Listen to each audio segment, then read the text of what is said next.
ఇవాళ మీ ఆర్టీఎస్ ఇవాళ ఈ ప్రాంతంలో ఉండే ఏ ప్రాజెక్ట్ అయినా ఎందుకు 10 ఏళ్లలో పూర్తి చేయలే? అదే కాదా నాడు ఉమ్మడి రాష్ట్రంలో జూపల్లి కృష్ణారావు గారు, చిన్నారెడ్డి గారు, డాక్టర్ మల్లు రవి గారు ఆనాడు కిరణ్ కుమార్ రెడ్డితో కొట్లాడి ఆనాడు అరుణమ్మ గారు కూడా మంత్రిగా పాలమూరు రంగారెడ్డి ఎత్తిపోతల ప్రాజెక్టు పూర్తి చేయాలి, 12 లక్షల ఎకరాలకు నీళ్లు ఇవ్వాలి అని కొట్లాడి జూరాల నుంచి నీళ్లు తీసుకోవాలని పాలమూరు రంగారెడ్డి ఎత్తిపోతల పథకానికి అనుమతి తీసుకొచ్చారు. 16,000 కోట్లతోని ప్రాజెక్టు మంజూరైంది. 35,000 కోట్లు మొత్తం అంచనాలు వేసి టెండర్లు పిలిచిండ్రు. కానీ చంద్రశేఖరరావు వచ్చిన తర్వాత ప్రాజెక్టుల రీజైనింగ్ పేరు మీద 35,000 కోట్ల రూపాయల ప్రాజెక్టును 55,000 కోట్ల రూపాయలకు పెంచిండు. టెండర్లు పిలిచిండు, కాంట్రాక్టర్లకు ఇచ్చిండు, కమిషన్లు మెక్కిండు. జూరాల నుంచి నీళ్లు తీసుకోవాల్సిందని శ్రీశైలం బ్యాక్ వాటర్స్కు పంపించాడు.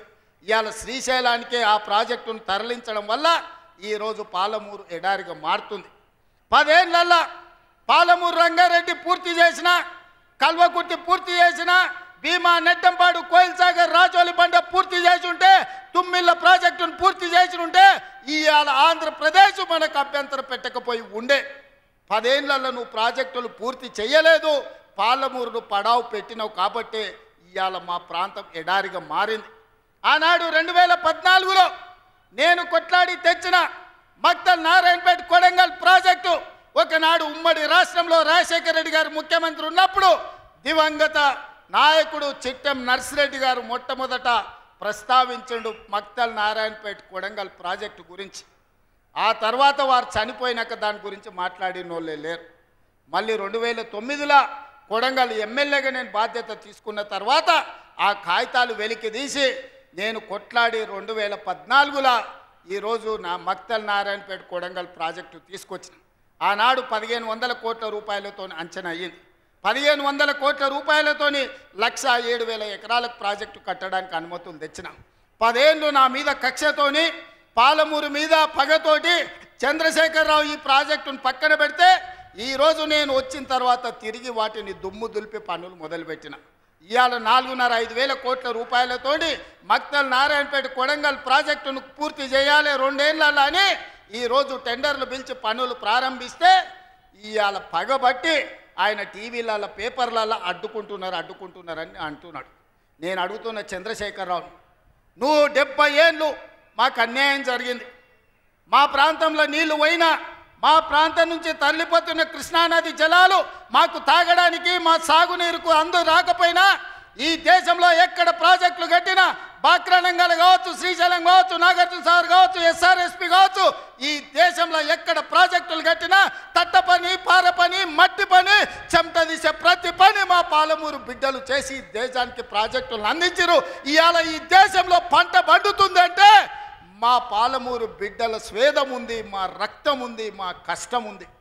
అట్లాంటి మా జిల్లా ఎడారిగా మారి వేలాది మంది వలసలు పోతుంటే తమ పసిపిల్లల్ని తల్లిదండ్రుల దగ్గర, ముసలోళ్ళ దగ్గర, గుడిసెల దగ్గర వదిలి జంటలుగా మేస్త్రీల ఎంబడి వలస పోతుంటే వలసలు ఆపాలని ఇవాళ మా ప్రాజెక్టులు పూర్తి చేయాలని ప్రయత్నం చేస్తుంటే మా మీద పగబట్టి నువ్వు ఎందుకు చంద్రశేఖరరావు అని నేను అడుగుతున్నా.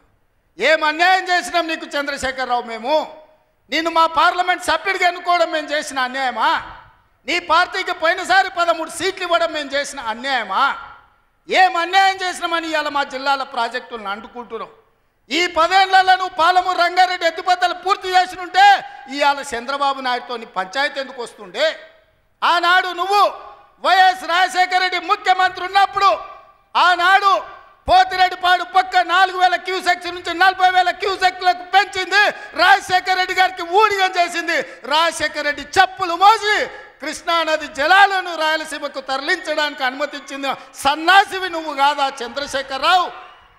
ఆనాడు నువ్వు ఊడిగం చేసి రాజశేఖర రెడ్డి పోతిరెడ్డిపాడు ద్వారా నీళ్లు తరలించకపోయిన కృష్ణానది జలాలు మళ్ళీ ఆయన కొడుకు జగన్మోహన్ రెడ్డి ముఖ్యమంత్రి అయిన తర్వాత ఇదే ప్రగతి భవన్, ప్రజల స్వేదంతో నిర్మించిన ప్రగతి భవన్ అధికారిక కార్యాలయానికి వైఎస్ కొడుకు జగన్మోహన్ రెడ్డిని పిలిపించి పంచపక్ష ప్రమాణాలు పెట్టి 6 గంటలు చర్చించి రాయలసీమ ఎత్తిపోతల పథకం రచించింది నువ్వు కాదా?